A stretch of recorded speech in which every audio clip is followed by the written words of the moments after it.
Namaskaram, everybody. Thank you for joining. Let's begin. Om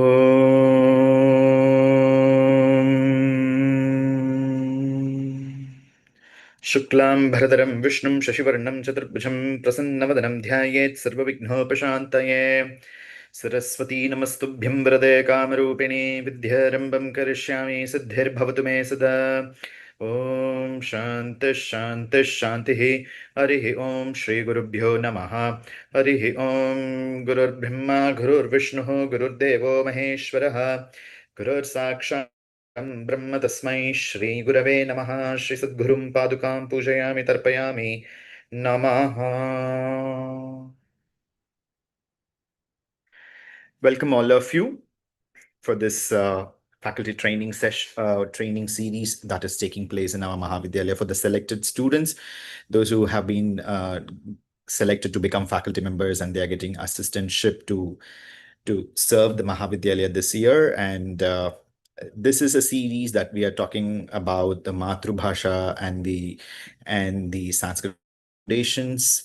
Like one thing is that though the title very clearly says that from Akshara to Acharya, let me tell you, I am nowhere an expert here in Sanskrit language. Like it's all a part of the tradition of learning, this chanting and the other aspects of the traditions of the Bhasham and everything which I have learned. And thanks to all my teachers, particularly Dr. Padmanabhan Gopalakrishnan, who was my Sanskrit professor in my undergraduation, and Vijayama, from whom I have fondly learned, a lot of foundations that because of them, today whatever a little I understand is because of that. And also being a teacher, you understand a lot of technicalities and then you apply it to the necessities that we do. So this is all about the Matrubhasha and how, because this is more about, it's not about Sanskrit. It's all about how this Matrubhasha is like coming in interrelationship with the Sanskrit language. One thing is that as I was preparing for this class, I realized that 1 hour is not enough. So this will be session 1, and we will be having an extra session 2 also, specific to this theme that we are talking actually. So now let's get into the class actually. So Matrubhasha, as we understand, is why we are trying to do is all about we are trying to focus on the teaching methodology here actually, as particularly being assistant teachers or the felicitators of the classical text, the chanting text that we have actually. For example, the core subject that we teach is Devi Mahatmyam in our Mahavidyalaya. So we are trying to focus upon what kind of teaching method that we should evolve, how we should focus our lesson planning actually for each class. You know that it's weekly one class, so we have a preparation, we have a set target of mantras that need to be covered. How we actually prepare ourselves for that lesson and how we actually deliver it in a class, particularly in an online class, how effectively it can be to the students is something that is what we are trying to understand here. That is the crux of this entire class. But even before the teaching methodology comes in, what we understand is that we teach through a language actually, which is the foundation of the communication actually.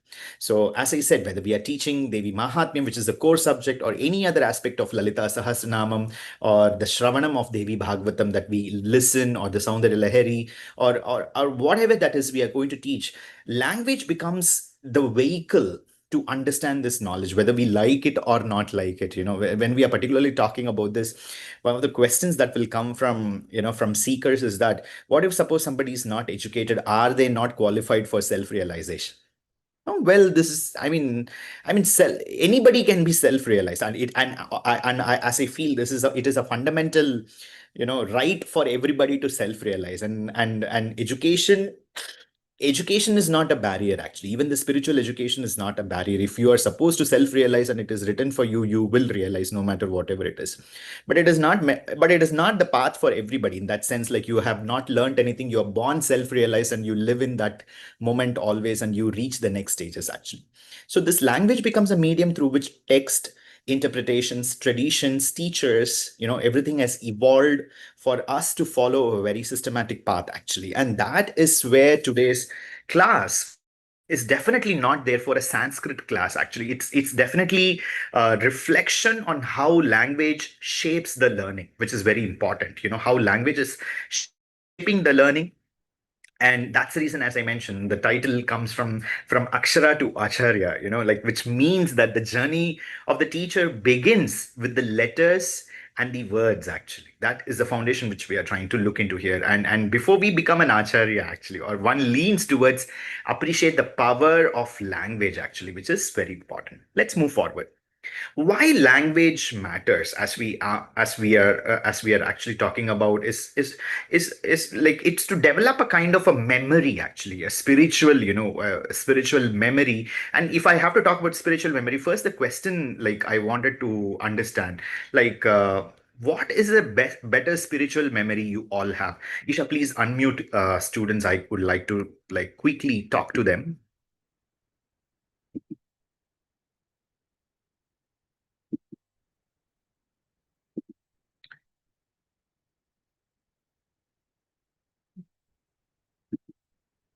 You can raise your hands, like, I can unmute for you to ask.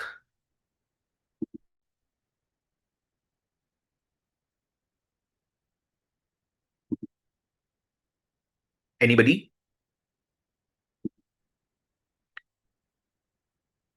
I mean, let me give you some hints. What is a spiritual memory? You went to a temple. You have all visited temples, so you carry some vivid memories of the temples that you visited. Or forget even the temples. You all attended the graduation ceremony and participated in Chandi Homam, actually. So you have a memory for that, right? You have a deep thought about it, actually. Your grandmothers would have told you some stories. Your mothers would have told you some stories, religious and spiritual stories, actually. You would have heard the Suprabhatam, actually. Venkateshwara Suprabhatam is very famous, actually. Now you'll be learning Kamakshi Suprabhatam and many things you're going to learn in our Mahavidyalaya this semester, actually. So you would have heard about bhajans, and that create that some. If I talk about bhajan, maybe you can immediately think about one particular bhajan that comes to your mind, actually, or the general prayers that you involve in. So, what is it all about?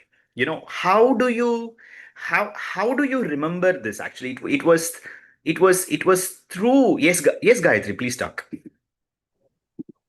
Namaskaram, Guruji.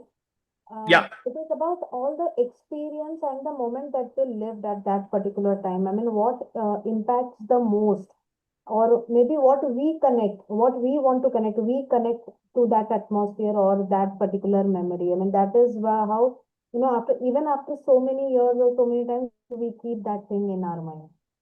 I mean, that still stays with us.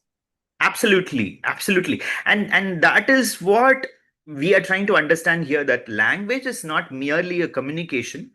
It carries emotions, it carry memories, and it is a carrier of our own culture, actually. Yes, do you accept that? So when the language has to disappear, then an entire world around it will disappear, actually. So imagine if Sanskrit is not there, a whole lot of traditions. We might still have our localized traditions related to Kannada related to Telugu, Tamil, Malayalam, XYZ. All the other languages we will be having. But as far as Sanskrit is concerned, it kinds of binds everything together, actually. And when I'm talking about this now, immediately, I don't want anybody to jump to the idea that whether I'm talking Sanskrit as superior and other languages are inferior. We are enough having these social political debates that are going on. Actually, I am not involving in that aspect at all, and not this class is going to go in those dimensions.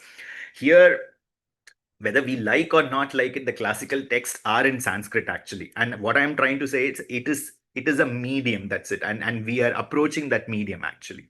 And as we are understanding here, it is not our first language, maybe it's not even our second language.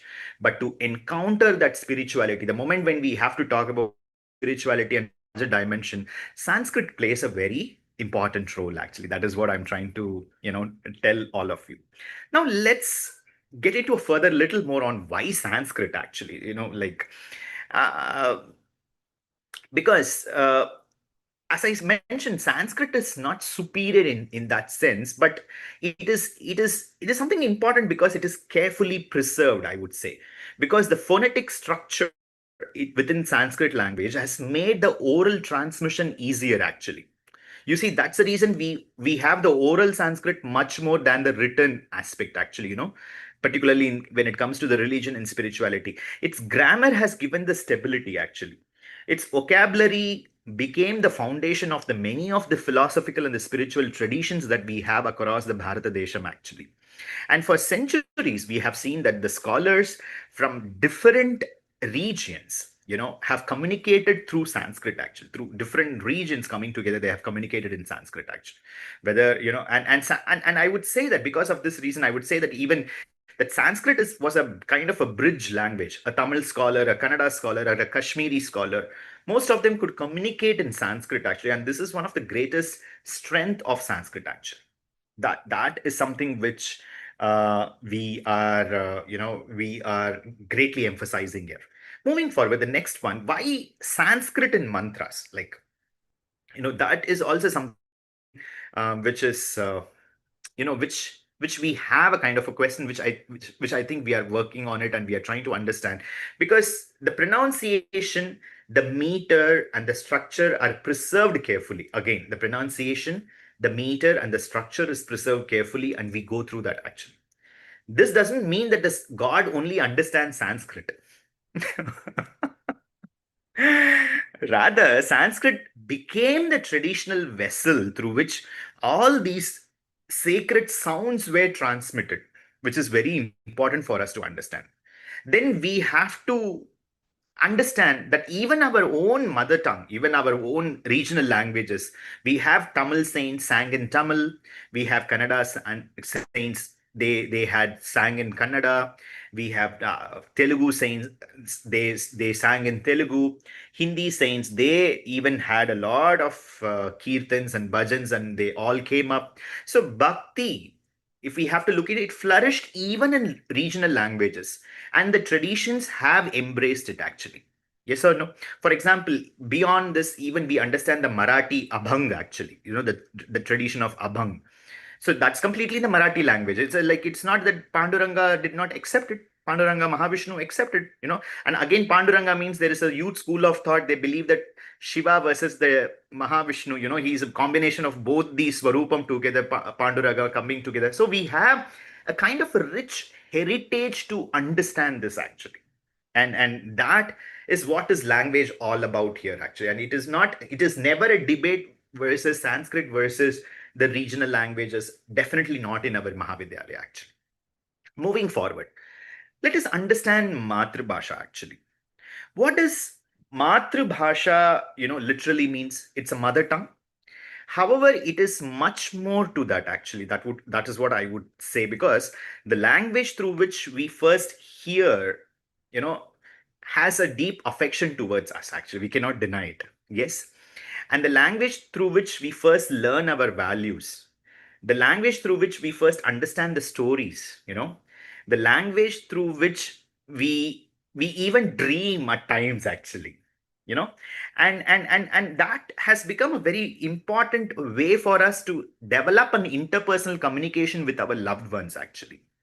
And it has built everlasting connections in our memory. Yes or no? With our parents, with our friends, with our families, with our teachers, with our school. Yes or no? So it's an everlasting emotion that has built in actually. So therefore, when we talk about Sanskrit and Matrubhasha, sometimes people create a kind of a false conflict, that Sanskrit versus the regional language, that we are going on talking here, because that is something very important for us. And that conflict is actually not necessary, because they serve different purposes. Sanskrit preserve many of these sacred traditions, and Matrubhasha makes those traditions accessible to us actually. Because the traditions that are available everywhere, including our own tradition, we have our tradition already, but we have access to the larger scope also. You understand what I'm trying to say? So there is a kind of a larger scope of getting kind of a broad understanding of many things. So, therefore, a good student or a good teacher will use it wisely. And that is what we are trying to do it in our Mahavidyalaya, actually. So let's move forward for the next one. Sanskrit in our teaching languages. Okay. So let's, you have your notes. Let's do a small activity here actually. So now I have a set of words actually. You're going to write in your Matrubhasha. Okay.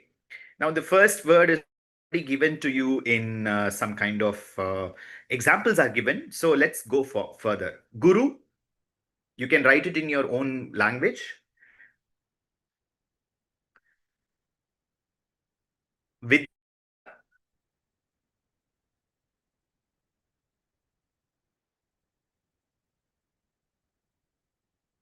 dharma,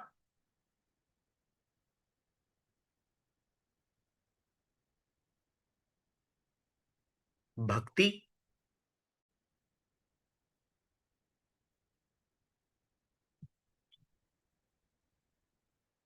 yoga,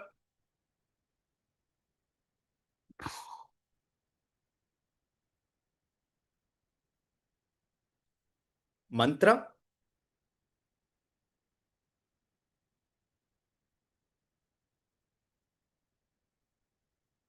puja.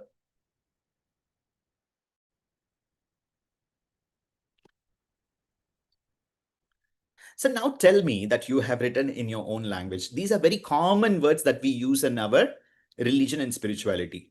Do you have these same words in your language also? Correct, na? Maybe in Tamil, because I can speak for Tamil.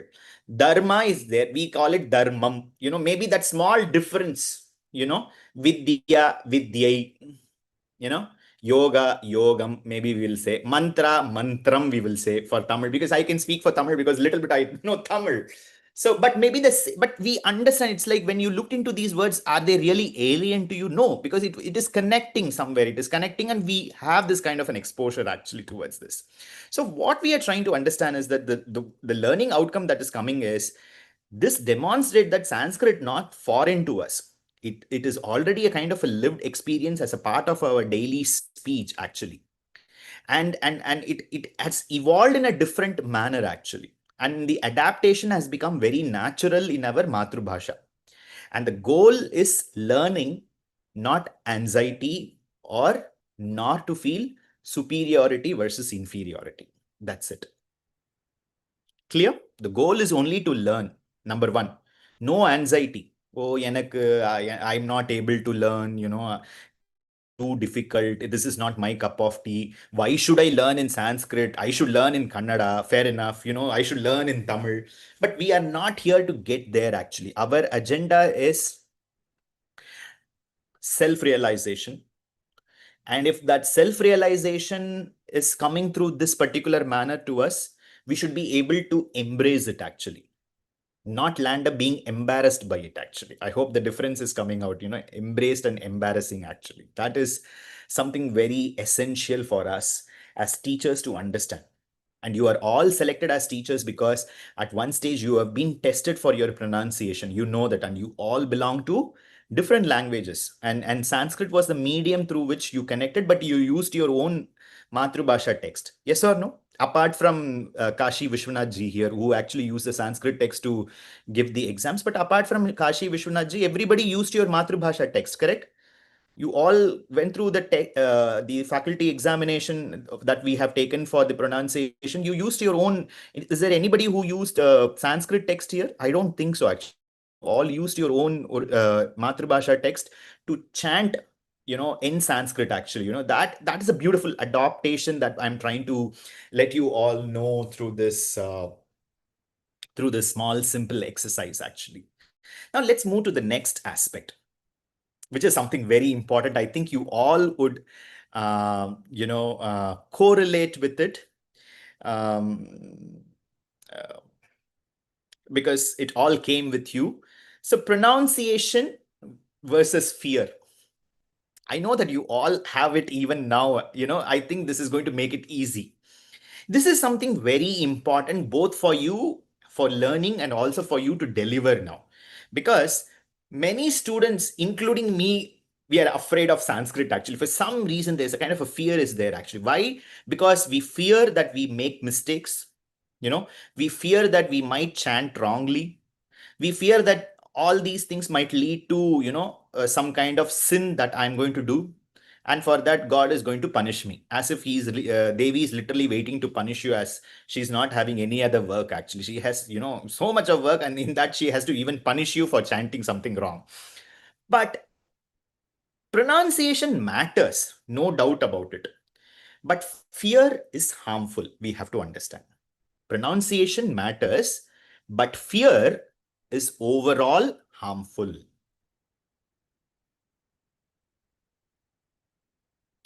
And we work on pronunciation. Why? Because meaning is important. Unless and until there is no clarity in pronunciation, where the meaning will come out? You tell me. Meaning will come in two ways. One, or maybe three ways, if we have to say. Meaning, when you're chanting so correctly, the guru will appear to teach you the meaning when you're chanting with correctly kuda vendam, when you are chanting sincerely. Okay, when you're chanting so sincerely, the guru will come to explain. Number two, number one, number two, spuranam will take place. Within your hridayam you will be able to, spuranam will happen. The meaning will come out actually. Or the third, Parambika herself might come and land up teaching you actually. So these are the three ways it can happen. So therefore, this pronunciation or chanting it, or pronunciation, or let me put it across in this particular manner, 99.99 percentage of correct chanting is required, because that leads to correct meaning, correct clarity, and the respect that is involved for the tradition is preserved actually. The respect, the parampara, the way it is to be done, and we follow it actually.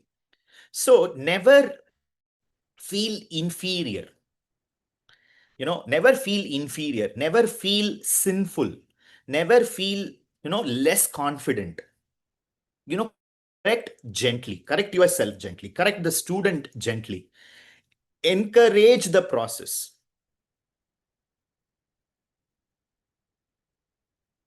And students learn better when they feel safe actually. This is very important.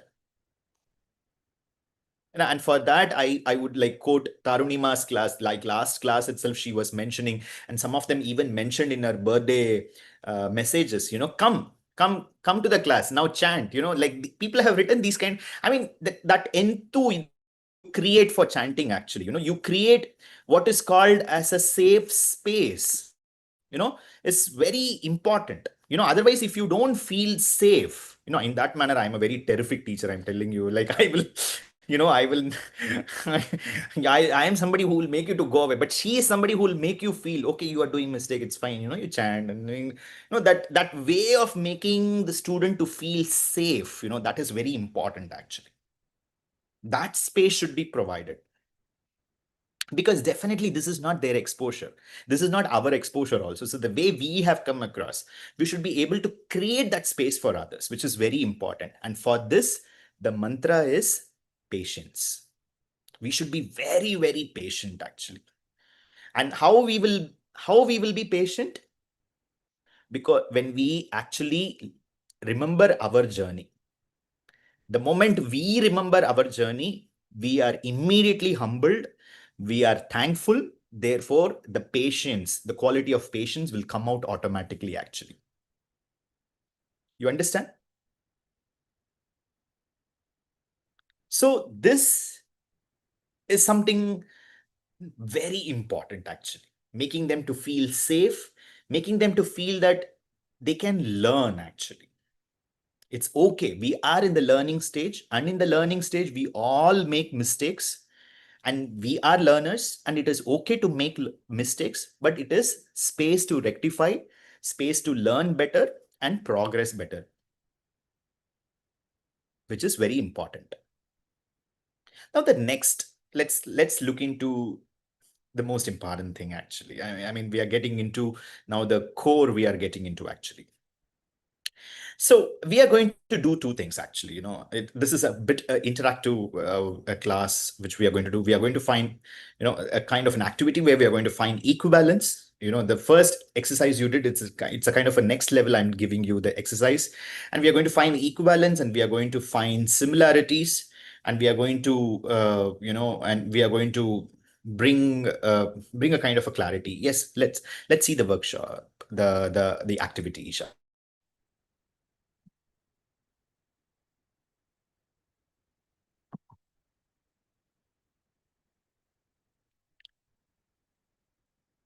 Okay, okay, can we go for that?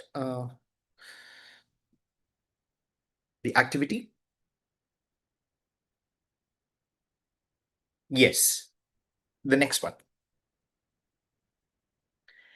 Think about these words in your Matrubhasha.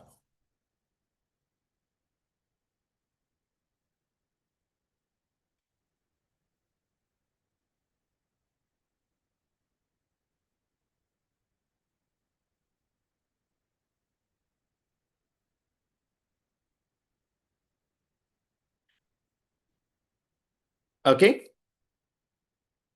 Okay, let me ask each one of you one question actually.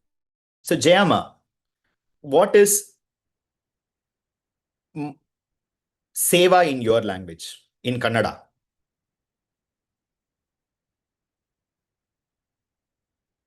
Now, don't say seve. Is that? Okay. Okay, so seve is the answer. See?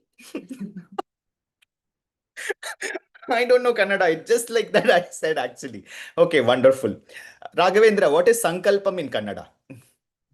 Sankalpa, Guruji. Namaskaram. It's a Sankalpa. Sankalpa. Guruji. Okay, Yeah. fine. We are going with Sankalpa. Okay. Um, what is Jnana in Tamil, Sendil?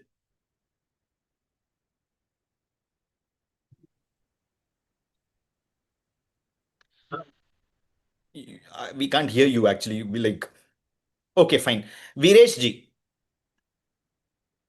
Marathi में क्या बोलेंगे? ज्ञाना,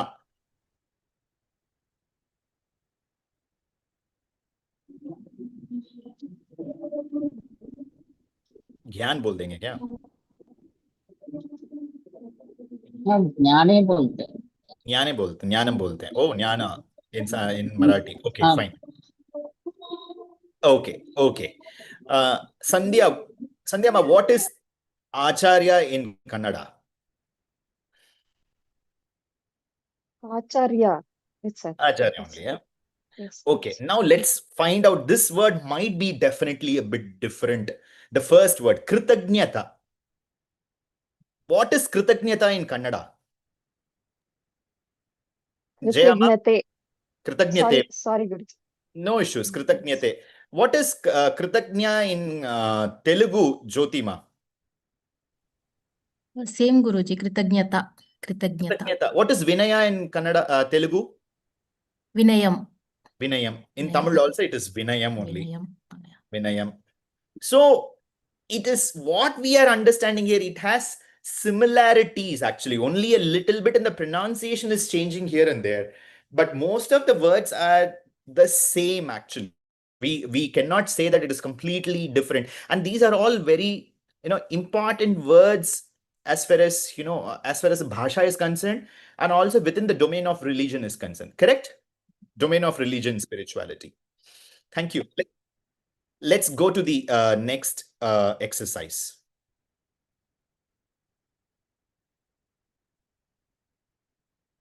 A little different, actually, maybe. Now, think about actual words in your, um, you know, in your language for these words. Now, don't say for parampara, parampare. I want the real words. Moksha மோக்ஷம் இல்ல செந்தில் தமிழ்ல மோக்ஷம் முடிச்சிட வேண்டியதுதான். Tell me the real words in your language. What is Aradhana in Telugu, Jyotima? ఆరాధించడం. We complete the sentence like that. Aradhinchadam. Okay. అంతే ఆరాధన. What is Viveka? Is there any language which has Viveka means a different word? In Tamil, it is Vivekam.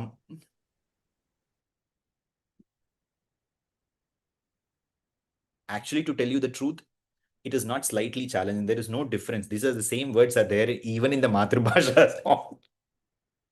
So even the technical words that we are talking about has a lot of similarities and same words actually. And that is the influence that languages have across the states and tradition actually. This is what I'm trying to let you all know. Let's go to the next slide. So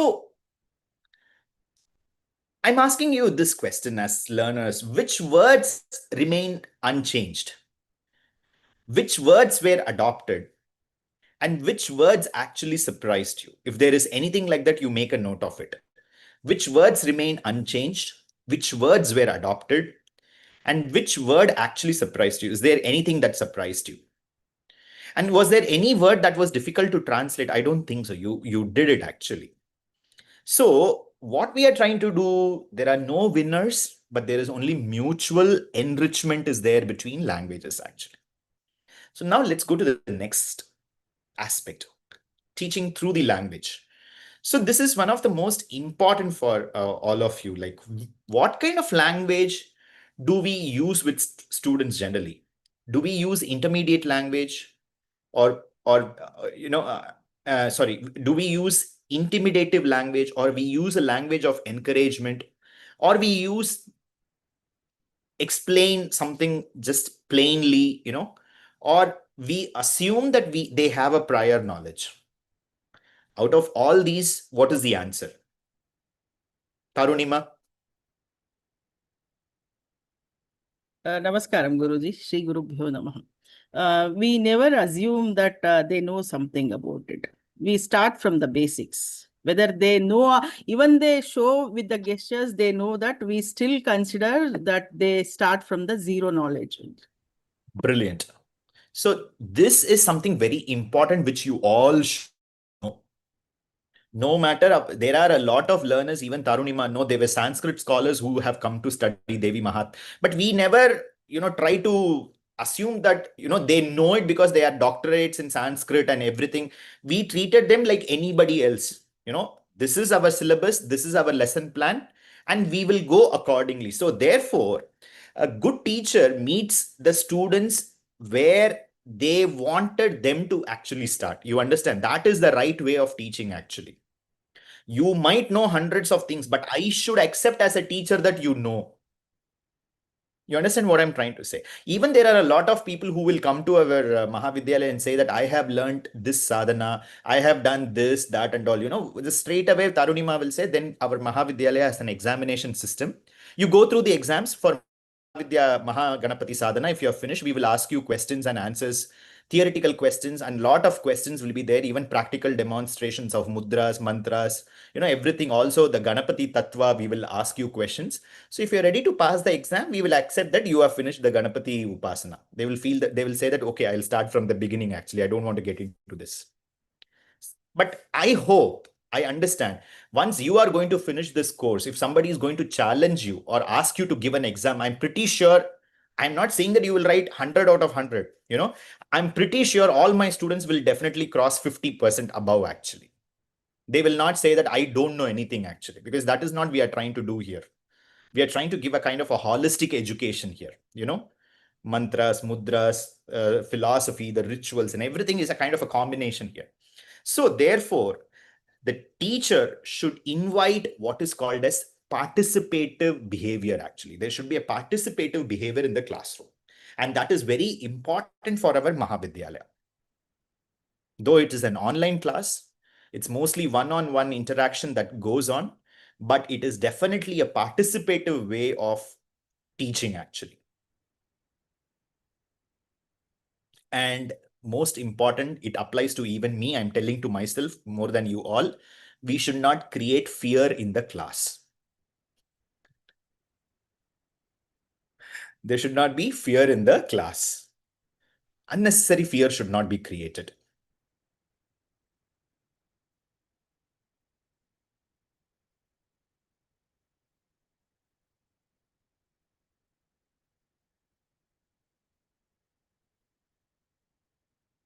Now let's go to the next aspect, actually.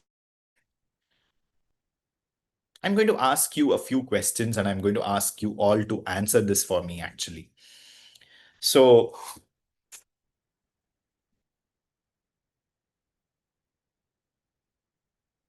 we will first ask Raghavendra, you can start. Quickly, you can answer the question. Namaskaram. The first one, how did I learn my language? There are three questions are there. You can all feel free to answer two questions, maybe quickly. Okay. This language is more about Matrubhasha or the chanting what we have learned in the class? Matrubhasha, basically. Yeah, so I learned my language through my parents in the childhood. So that's what the first-hand conversation that happened in the childhood. How can a language become a bridge between tradition and the present? Because it's a big question. Okay, so no, most of the things that we do as a activity in the spiritual world is connected with actions, and the conversation that happens is with the Kannada language or language what you are learning, like what we are doing, why we are doing. So that gives you the input in your traditional or in your Matrubhasha to understand the ritualistic process that is happening over there. This is how I started bridging the ritual understanding and through my own language. Okay, okay, okay. Yes, Gayatri, if I can ask you this question, actually. Um, Answer now that you are, you know that you are a kind of a dual, or you are a kind of a multilingual person.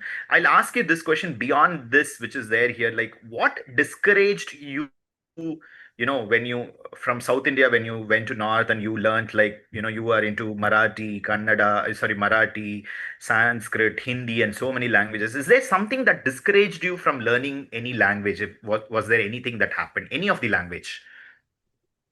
Namaskaram, Guruji. No, language has always been an advantage because, communicating with different people to their level, it is always better, if you're multilingual, you can communicate well. Language has never been a barrier. Because I have learned all these languages right from my birth. I mean, I have been continuously listening to this from people around me. So it has actually, pushed me, and it has always been an advantage for me to learn these languages because it wasn't continuous listening, reading. I had to do this, so it has been a part and parcel of life. So easily communicating and shifting between one language to another was always easy for me because I've been listening to it continuously. Makes sense. Makes sense. Let's go to the next slide, and I'll ask a few questions to the other faculties. So, like, no, let us understand. If I can ask this question to Kashi Vishwanath ji, teaching में सबसे बड़ा मुश्किल चीज क्या लगता है कि आपको क्या होगा? प्रणाम गुरुवर, मुझे तो ऐसा कुछ नहीं लग रहा है मुश्किल होगा ऐसे। टीचर्स की थ्रू से मैं आपकी टीचर की थ्रू से नहीं पूछ रहा हूँ, स्टूडेंट्स को क्या मुश्किल लगेगा मैं पूछ रहा हूँ। मतलब प्रोनाउंसिएशन में और भाषा में, मतलब भाषा की अंतर में जो डिफरेंसेस हैं, बिकॉज हम लोग पूरा विश्व विश्व के हमारे स्टूडेंट्स हैं, तो हम लोग सब सब सब तरह के स्टूडेंट्स को हम लोग सिखा रहे हैं। टेक्स्ट तो एक ही है, तो उनको क्या दिक्कत हो सकता है करके आपको लग रहा है? हाँ, उनको दिक्कत हो सकता है प्रोनाउंसिएशन, ये प्रोनाउंसिएशन यहाँ कैसे आएगा।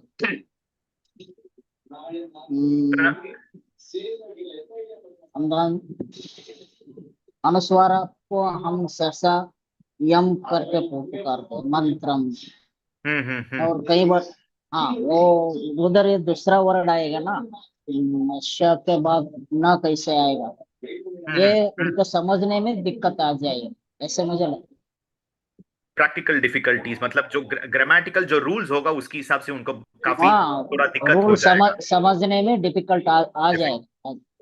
आ जाएगा। ओके ओके आप Kashi Vishwanath ji, thank you thank you. If I'm going to ask the same question to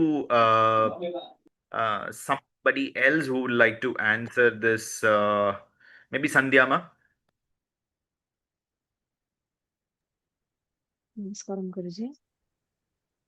Actually, even I am also facing the same difficulty still.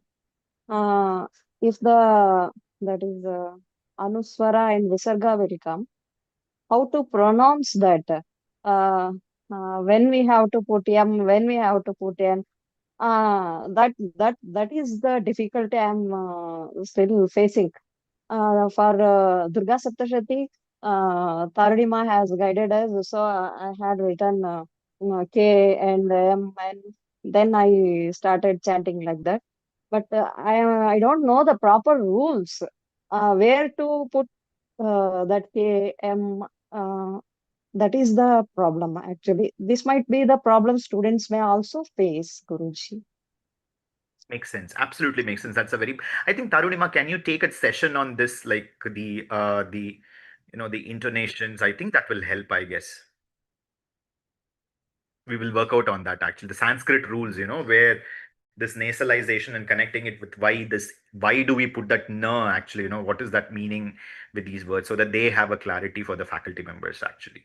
That's the reason initially we didn't introduce it at all to any one of you. You understand? If I would have day one class, if I would have spoken, everybody would have ran away actually. Oh my God, I come to learn some mantra to chant, and what all they are teaching here, I just don't want to learn. It'll be so gradually what we did, we said like, okay, this is the way it should be. You just make the changes. And we told you later we will explain. When the time will come, you'll just follow it actually.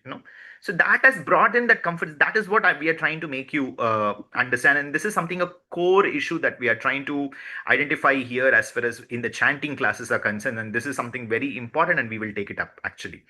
And moving forward, we also understand the fact that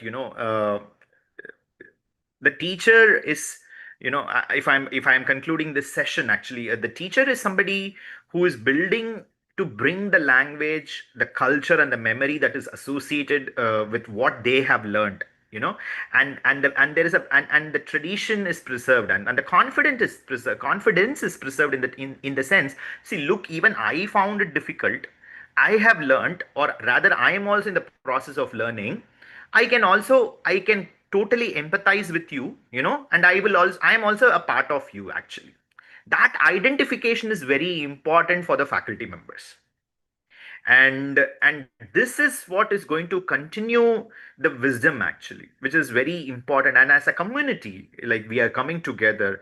It is like generations of students, generations of learners are able to connect through the bridge of this language actually, the tradition of the language. And the point that Sendil also has mentioned, particularly for the Tamil students, this is kind of a lifelong issue. The sakaras, the three sa, the Shanmukha Shakara, the Shiva Shakara, and the Saraswati Sakara becomes very difficult, because in Tamil we have only one sa actually.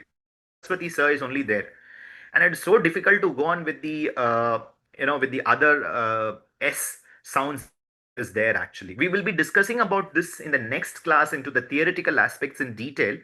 And to close this entire session actually, we are trying to this is the reflection that I'm asking you, like, that as teachers, let us try to familiarize with the Sanskritic vocabulary that is there in the Devi Mahatmyam. Like, that is 700 verses, and each verse has four words actually. Like that, four plus four, 8 words are there in that sense. And technically, if we have to say, like, minimum, so you get familiarized with those vocabularies actually, and the learning that builds up with that, definitely it will be very cherishable actually. And that is the way we connect language. Perhaps we get so blessed that we can connect it with the day-to-day speech. That's the way we did with puja, parampara, guru, acharya, and all these words, like, as a part of the everyday speech, it gets connected. So therefore, in today's class, we simply looked into the language, connecting Sanskrit and Matrubhasha, not versus Sanskrit and Matrubhasha, the pronunciation and activity that the three activities that we did as connecting the languages together, the pedagogy that is involved in learning and also teaching, and also the reflection that we got. And the only reflection that is very important for you as faculty is we should be able to take the responsibility, actually, that the responsibility of transmitting that knowledge. And in that process of the transmission, we also equally learn, and we also equally share what we are learning, actually. And that is the way, because anything else, if you share in this world, it gets deteriorated or it gets decreased. But knowledge is the only thing. The more you share, the more it grows, actually. That is the power of knowledge, actually. That is the Varaprasadam that Sakshat Saraswati got, actually. Everything else, wealth and everything you start giving, it starts to get lessen, actually. But this alone, the knowledge alone has the power to flourish. The more you are contributing to others, the more it is going to flourish for you, actually. And that is a secret we are trying to adopt as Matrubhasha and Sanskrit as a part of the Mahavidyalaya language system, actually. And apart from that, we all know that our Mahavidyalaya, though we have emphasized on the Sanskrit as far as the traditions of the chanting and everything is concerned, but we do give equal importance to the Matrubhasha text and everything that is associated with that. And also our official languages, English is the communication language, actually. For all good purposes, English is the language of communication in terms of writing and speaking, and even the class is all about language as a communication. So like it's a beautiful combination that we are bringing in to reach a wider audience, those who are really looking for, who are really looking forward to learn, who are really looking forward to dwell into this, and let us create such a better space. And we also continue to learn, and we also give that space for everybody to learn. Thank you so much. This is the session that has discussed this. The next session will be much more in a little detail about the technicalities of the language, and we will also step in with Tarunima in the next session itself. She will be discussing the Sanskrit rules along with whatever I wanted to speak. We will announce that class because it is not a part of the schedule, the scheduled classes. We will announce that class in our faculty discussion group. Thank you so much. Namaskaram. Let's finish the class with Mangala. सर्वमङ्गलमाङ्गल्ये शिवे सर्वार्थसाधिके शरण्ये त्र्यम्बके गौरी नारायणि नमोऽस्तुते जयन्ती मङ्गला काली भद्रकाली कपालिनी दुर्गा क्षमा शिवा धात्री स्वाहा स्वदा नमोऽस्तुते ॐ शान्तिः शान्तिः शान्तिः सर्वं श्रीचण्डी महालक्ष्मी अर्पणमस्तु तथास्तु